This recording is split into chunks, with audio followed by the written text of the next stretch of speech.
Always keep a backup camera handy. Oh, thank God.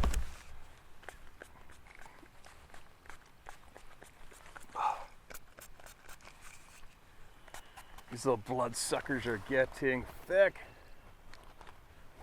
Nothing up here for him to chew on, but me.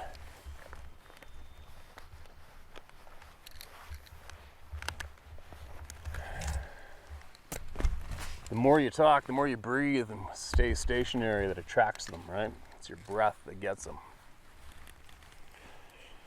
Now, what do we got? More to share from around the world. And again, all you scientists, all you military, please, I don't care, use an alias, I don't care. If you could just please possibly send me an email and let me know what your superiors have told you when it comes to encountering these things, especially in Fort Lewis, Washington, all right? Obviously, there's so many people who have spent time in Fort Lewis have been blatantly, directly told about these things, informed about them, told not to engage them. And I know you're listening to me. I know you're listening to all the people in your community share their experiences, and I know this is of interest to you. And I guess possibly through training and manipulation, you've been conditioned to not share with your fellow community members. But hopefully, you're starting to soften your stance on that, and you just might throw us a bone, all right? Just throw us anything you can and share some information and knowledge with us, all right? We're all on the same team. We're all on the same planet together.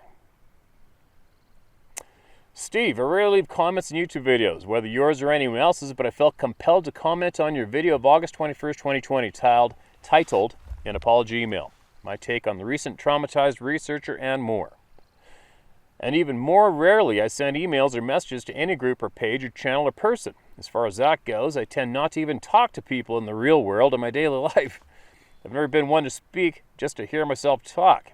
If I say something, it's because it's important, and it's the truth. I don't take these things lightly. I made a comment on your YouTube, on your video, about the importance of trusting your own senses when it comes to dealing with the beings and mysterious occurrences that you often discuss, but I've since deleted that comment, and I don't remember exactly what I said. I talked in the comment about the importance of listening to our feelings, to try to remain open to the experience, but not blindly trust that whatever the being or entity might be is harmless and sincere in its friendliness. In my comment, I mentioned an experience of my own in which I felt I was being lured into a trap by something, but I didn't include many details. I noticed my comment was getting several thumbs up, and a couple of folks wanted me to share my full experience, one even trying to shame me into sharing it, saying that I owed it to everyone else to share. I deleted my comment after that. I don't mind sharing experience with others, but I do feel leery of going full-on public, especially in that kind of situation, and feeling baited and bullied into it by complete strangers. It's just not something I'm going to engage in, so I deleted the comment. But I've had some time to think, and I think my experience is important, and it might actually help someone else if they were to ever find themselves in a similar situation. But sending it to you instead of on a public comment format seems to be a better way to share it. This experience is not Sasquatch related, but I think and feel that it's very possibly related to the missing in the forest phenomenon. So I'm sharing. This happened over a period of about a week and a half in January this year, 2020. I live in 5 acres of mostly open grass and hayfield in a rural area in Ohio. Even though it's rural, it's not secluded. It's definitely not wilderness. It's not exactly suburbia, but there are several other homes all around and within an easy walking distance. It's the kind of place where you have some privacy, but not so much that you can take a piss in the backyard without an audience. I have a dog, and each evening I take her out for a walk in the yard and field so she can, well, before bedtime. I always carry a flashlight so I can keep track of her, to make sure she stays on the property and doesn't go into the neighbors' yards. I also use it to scan the field and the edge of the woods that border the back of the property to watch for any coyotes or other predators. I first noticed this anomaly, this weirdness, when I was scanning the field. I saw a few tiny sparkles of light shining back from the grasses in the field. At first I thought it was the only eye shine from a mouse that had climbed up in the grass looking for seeds reflecting back at me. But when I aimed the light back in the same place, there was nothing there. No form of an animal, no eye shine, nothing. I was no more than 30 feet away from it, but there was nothing to be seen. No big deal, I thought, just a trick of light and my eyes. I turned the light off and started to walk on. The tiny sparkles reappeared. There was no light in the area to be reflected back, no porch light or dusk to dawn light, not even a moon that night, just tiny flashes and sparkles of white light coming from the tops of the taller grass in the field. I thought it could be the light reflecting on some frost or ice, but it only sparkled when there was no light shining on it. I didn't think too much about it at the time. I thought maybe I was just tired and cold and not seeing correctly, but every night over the next week to 10 days, I kept seeing these tiny sparkles in the field, but it only happened when the light was not on them, as if the sparkling was coming from within something there, not merely being reflected. It was very similar to seeing lightning bugs in summer, but this was the middle of January with temps in the 20s. No insects active at that time. It was a mystery. As that week went on, sparkles would get closer to me as I walked in the yard, but they never left the edge of the field. During those days, I began hearing the grass rustling where they were, as if an animal was there. My dog even reacted to all this, barking and growling at them and going over to smell and check it out. On one occasion, she yelped suddenly and came running over to me with the tail between her legs, so I know it wasn't just in my head. But the flashlight revealed nothing. Every time I aimed the light on the sparkles and the movement in the grass, nothing would be there. The sparkles would be gone, and as soon as I moved the light away, the sparkles would return. As the days continued, I began hearing what sounded like whispers along with the rustling and twinkling.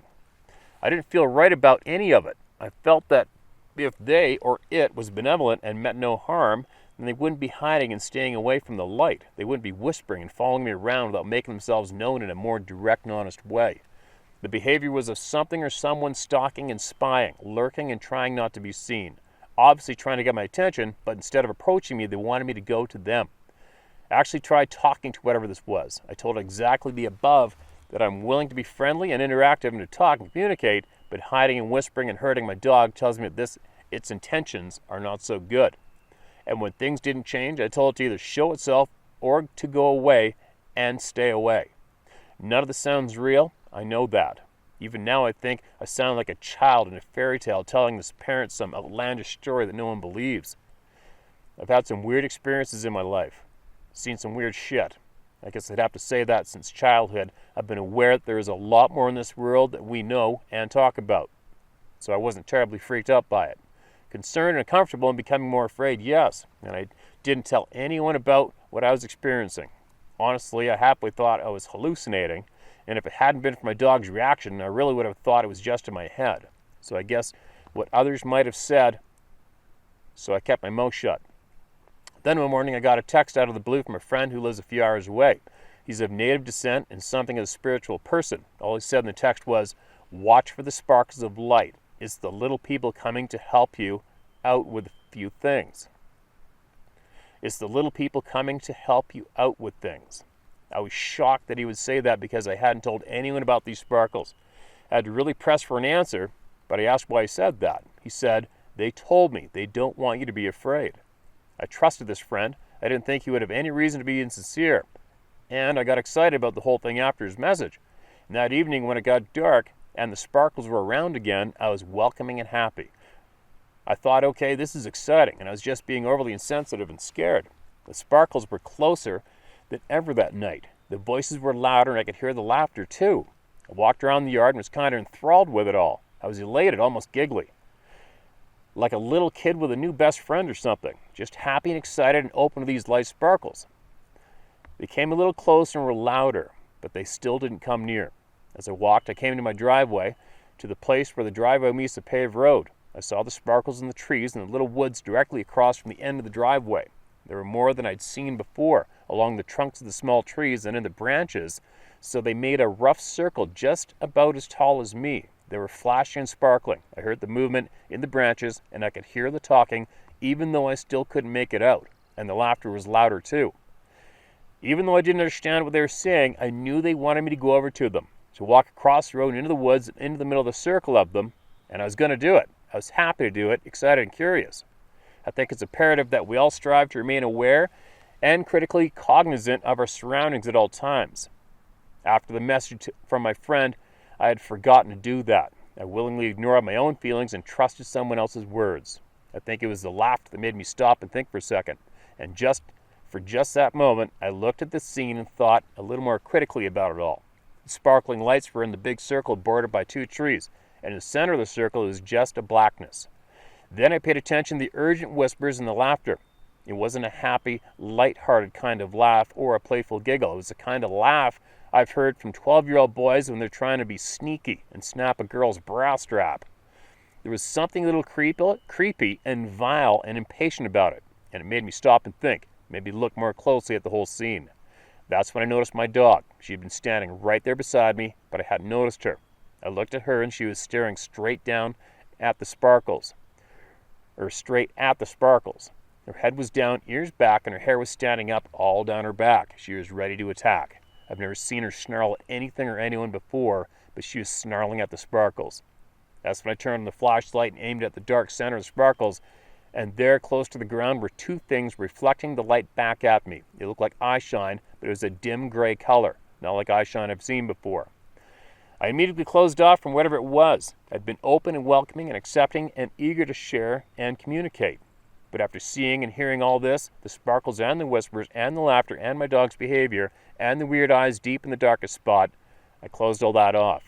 I was told that it was not welcome, needed to leave and not return. I built walls around myself. I got my dog and went inside.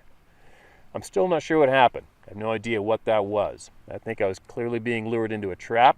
Thinking back on it, it makes me think of an angelfish holding up something shiny to get my attention. Or, and I hate to say it, like a clown in a movie holding a balloon talking to a child from the sewer drain.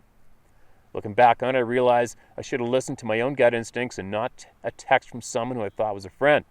I should have stayed more cognizant of what was happening, to look at and listen to the facts instead of being blinded and mesmerized by the glitter. I knew the moment I heard my dog yelp in pain earlier that week that whatever it wasn't good.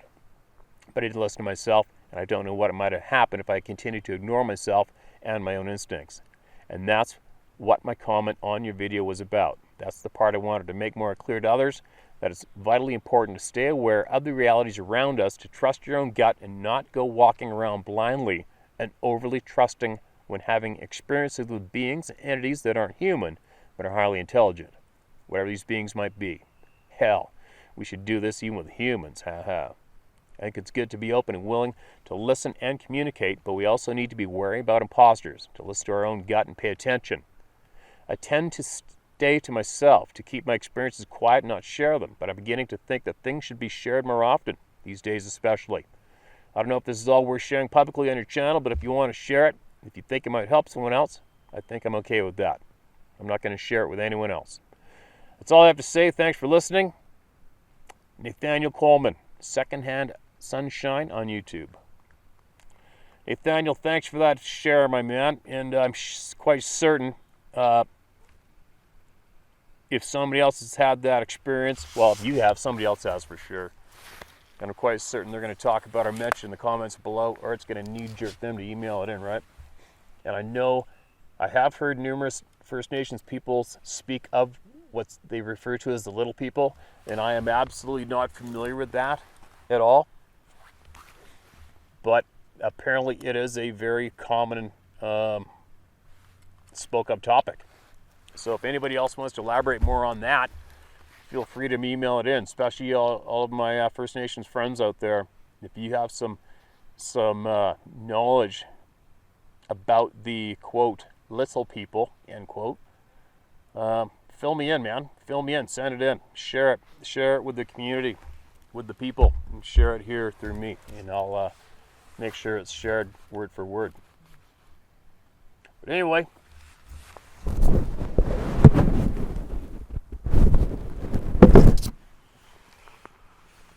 oh man, it's quite the view here, isn't it? Still not the warmest place on the planet. It's not too bad. Warm enough to keep reading. Hi Steve, first of all, thanks for listening to people. I'm sure I speak for everyone when I say thank you. And you're absolutely welcome, and thank you for emailing us. I don't want my name mentioned, but I feel the need to share 2 of my experiences. I have others, but these 2 stand out. Alright, let her rip. First, a little background on me. I was literally raised in the outdoors and have always thought of myself as an experienced hunter, fisherman, and all-around outdoorsman. I spent the majority of my 49 years of life living in the swamps of southeast Georgia. My mom actually killed a huge 8-point while being 5 months along pregnant with me. So maybe my love of the outdoors was instilled by her. I don't have a memory as a child of nothing but hunting, fishing, camping, or just enjoying the outdoors. Now that my love for the outdoors has been established, I'll also include the fact that when these experiences occurred, I was in my 20s. I was competing in martial arts tournaments regularly and was generally full of myself. After all, I was a 20-something-year-old martial artist who tipped the scales at 220 and stood 6'2", strong as a bull, won regularly, and probably a lot more confident in my abilities than I should have been. Okay, I might have read this, sounds a little familiar, but I'm actually going back in different months, you guys, and I'm grabbing emails that don't have read beside them. So if I did read it, sorry. If I didn't, well, here we go. Number 1, we were raccoon hunting in an area where Small Creek ran into, and adjacent to it was a church that was said General Sherman tore the pews up to make a bridge for his wagons and supplies to cross. Next to it was the old cemetery. I walked the dogs partially down the trail towards a creek. They went ahead of me, and approximately the time they arrived at the creek, 1 or 2 of the 4 dogs let out a shriek of pain or fear. I'm not sure which. I took out towards them, only to be met by all 4, tails tucked and running for the truck. I ran to the creek to see what could have scared them. It was dead silent. No sounds, so much so that the hair on the back of my neck stood on end. I got out of there in a hurry. What could have scared 4 of the grittiest dogs that I've ever owned? Why was it so deadly quiet, and why was my spidey senses on full alert? Part 2 may shed some light. Number 2, fast forward a couple years later. I had married, and to say it was a mistake was an understatement. One of the nights my ex-wife decided to completely go berserk, and I decided it was best for me to leave. I went to the only place I found solace. That was the swamp. I'd been sitting there in my truck trying to get a grasp on my bad life decisions and downing some Jack Daniels. That always seems to help, LOL. When something seemed to be watching me. Now mind you, it's 12 a.m. or so. No moon and no artificial light, other than the radio on the dash. But it felt like something was watching me. I dismissed it and took another swig of Old Jack. I sat there with the truck full of weapons. I wasn't leaving them with that psycho. When all of a sudden I could hear a weird sound. I quickly turned the ignition all the way off to kill the radio and listened with intent. And there it was again, only 30-ish yards from me. I grabbed my old M1A1 .30 carbine, 30 caliber, with the folding stock. They called it the Paratrooper. It had a 30-round mag of those tiny little 30 caliber bullets, and off I went to investigate. Bravado at its best. Remember when I said that I may have been a little too self-confident. As I neared a trail that I'd cut by hand, it called again. I can't explain why, but it was saying, "Come see what I am," or "I need help." Not literally, but as if I couldn't help myself. It was a sound I'd never heard before and sounded almost like it was in trouble. I started in the brush with a small handheld flashlight and stopped to listen. Softly, there it was again, right there in front of me, but sounded as if it was above head high. I'm 6'2". I proceeded cautiously. I got to what I felt was less than 10 foot from it, and the hair just stood up on my neck. Something deep inside of me snapped me out of it, the curiosity state I was in, and I went into a deep burning dread. No sooner than this happened to me, a god-awful semi-roar, semi-shriek was right there. Boom, boom, boom was my reaction. I didn't have time to think. I just fired directly above where I thought it was. I wasn't trying to kill it. I just wanted to go away. It went crashing and I took out towards my vehicle. Thank God it didn't pursue me. But why? Did I scare it? Who knows why? It didn't try to grab me, but all I know is that I showed up to a buddy's house all wide-eyed, and his response was, "Ready for this? Do you believe me now?" Why, yes, I do. He's the only living soul I've ever shared this experience with until now. I was always ashamed, thinking that I had just imagined a swamp booger or something another. You have convinced me that I can trust you after watching your channel now for a long time, and your content is the topic of conversation with one other guy I know who has had a face-to-face, not more than 300 yards from where it happened to me. I hope you get a chance to share it with others. I didn't get to see it, and I'm convinced that it was a blessing that I didn't. I've had several other stories told to me in confidence from another guy, a straight-up no-nonsense kind of man that I never told or mentioned to that I hadn't experienced. I'll respect his wishes in not sharing. But if he comes around, I'll be emailing you with 2 more hairy encounters. Hope this finds you well. I hope I didn't drag it out too long. God bless Steve and keep fighting for honest people who have been made to live with secrets too scared to share. Who have been made to live with secrets too scared to share. P.S. I still enjoy the outdoors and refuse to let it keep me away. Hope it doesn't end me up on a David Pilatus episode. LOL. Please withhold my name. Thanks.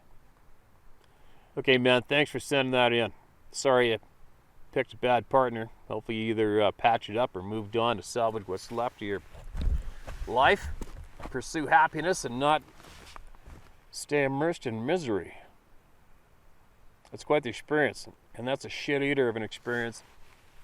As that part where it tries to lure people to come forward into the darkness, that kind of bugs me.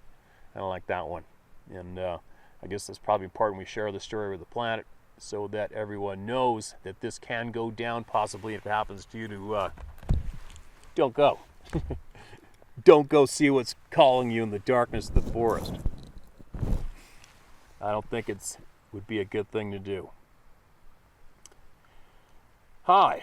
I like you and your mission a lot, and I share many of your views. I may be wrong, please correct me if I am, but I get the sense that you have a prejudice that the Sasquatch are malevolent. I hope I'm wrong. That you believe they are like any other creature on the planet, just trying to survive. Anyway, here's my story. Not as exciting as some, but here it is. I'm 68. I was raised in Ohio, in a forest which I wandered in endlessly with no worrisome experiences. Through life's travels, I relocated to Washington and began exploring. One venture was into Vancouver Island near Port Renfrew. Just my kind of place, dense, secluded, and like home. I was driving. I let the spirit move me when I travel with no set plan, stopping to hike when I feel like it, or just wandering. I was on an old, narrow paved road surrounded by forest. It was warm. The windows were down.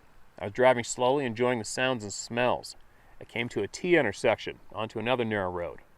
As I stopped to look at both directions, I noticed complete silence. Then from the forest in front of me, I heard a deep, growly, mumbling voice. It was quickly answered by another in the forest next to me, the same type of deep, growling, mumbling voice. It was so deliberate, I thought I perhaps misunderstood some words of a conversation. Then I got the creeps. I've never had that feeling in forest. As I rounded the corner just at the tree tops, I thought there was a fire below. No smoke, but a shimmering like a heat mirage from the pavement. I took off and didn't look back. When I got to my lodging, I asked if there were any fires near, which they denied. I'm still wandering the forest in the Pacific Northwest, I'm still wandering the forest in the PNW, and I don't intend on stopping until all the walk's gone out of my legs. Keep up your good work, Pamela Hall, Port Townsend, Washington. Thanks, Pamela. This was sent in last year, I guess. Like I said, I'm just going back through a pile of my previous emails, and I'm grabbing the ones that I missed and sharing.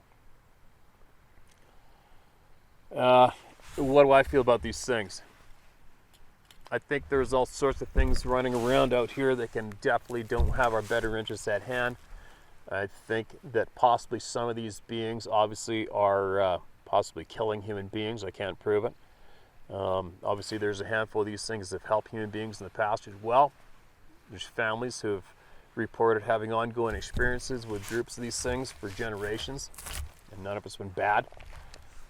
So who knows? I guess all the above is possible, but I'm not leaning on any particular direction at this point. I want to know more, and I'm finding out more as I'm sitting here.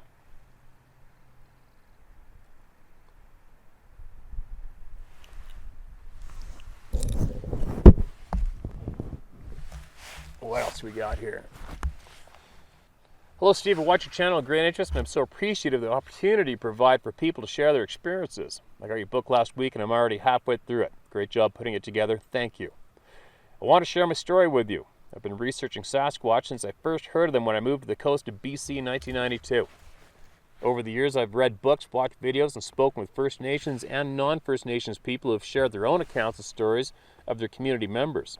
I've never had my own Sasquatch experience until last year on a trip home to Victoria from Seattle.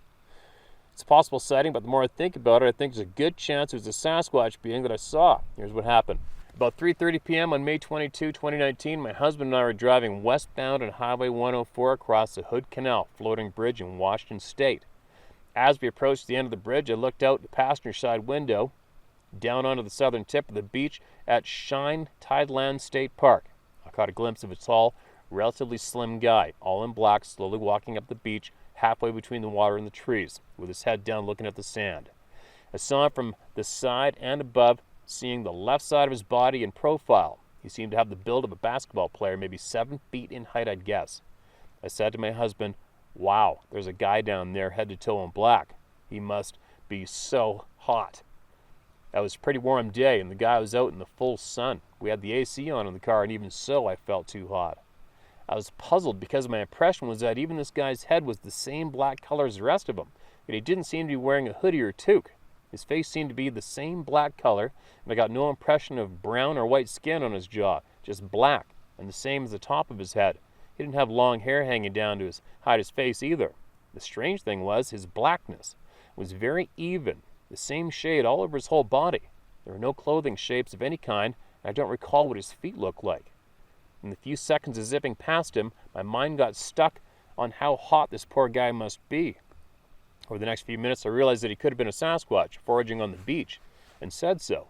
My husband replied, "I'm surprised you didn't want to turn into that park and go take a look if you thought he was a Sasquatch. You talk about them all the time." The interesting thing was that when he said that, I felt like that would have been a really intrusive thing to do, to go out and spy on him. He was just doing his thing, looking for something to eat or something to use. I would have expected myself to say, "Yeah, let's go see him," but that wasn't how I felt. I had the feeling to just leave him alone. He's harmless, not someone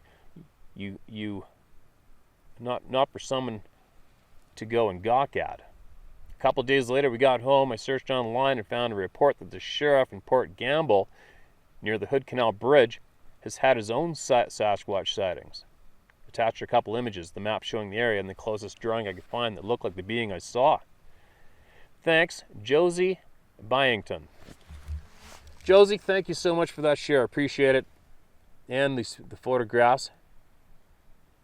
I hope I can save these and remember to include them in the video, because obviously I've been a little notorious for reading people's accounts, and I keep forgetting to include the images into the frickin' email. And on that note, you know what I think I might do, guys? I have got so many photographs in my photo album in my phone that have come from people mailing to me. I think what I might do is do a complete phone dump soon, possibly this week, and it'll just be a video just to showcase all the photographs that are in my phone. All right? And if anybody wants to lay claim to a bunch of those photographs, just make a comment in the comment section below the video and explain to us exactly what it was, what you saw, where you took the photo, and or if you know where the video was shared that I forgot to put the photo in, let us know which one it was.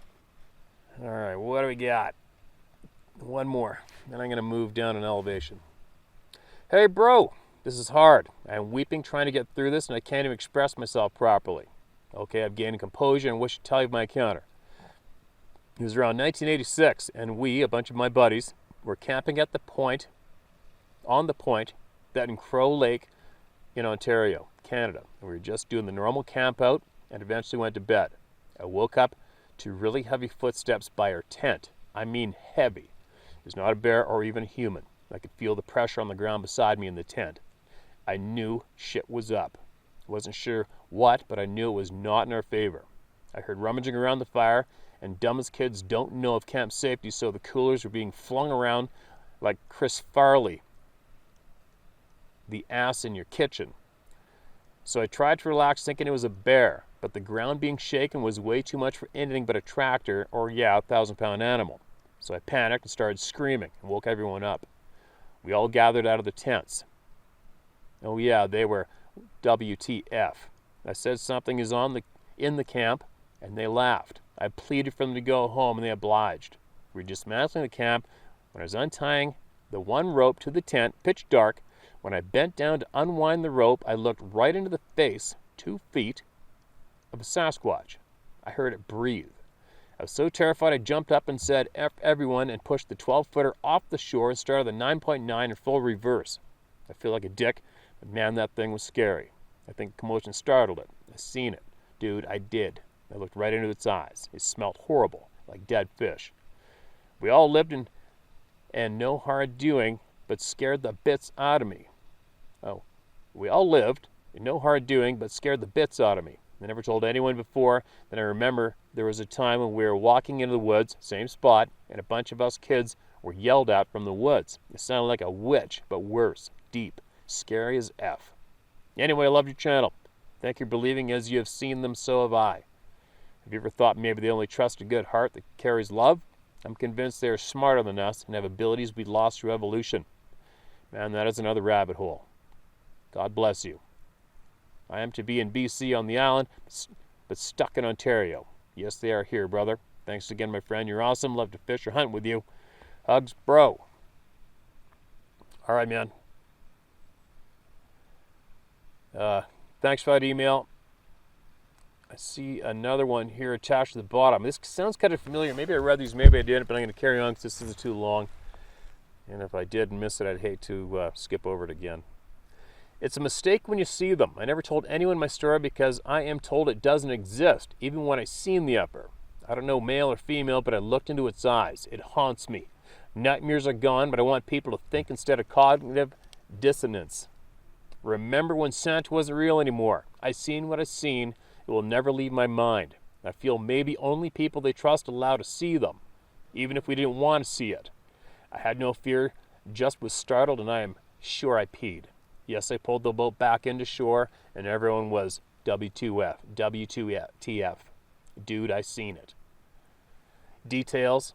Your April 30th, 2021 video said it all. My uncle, rest in peace, questioned God's influence. He said, if you're so powerful, blow out one of his candles. Suddenly, a choir lad walked over on his own and blew out one of the candles and walked back to his spot in the choir. Dude, that is spooky. God is real. We need to enlighten ourselves.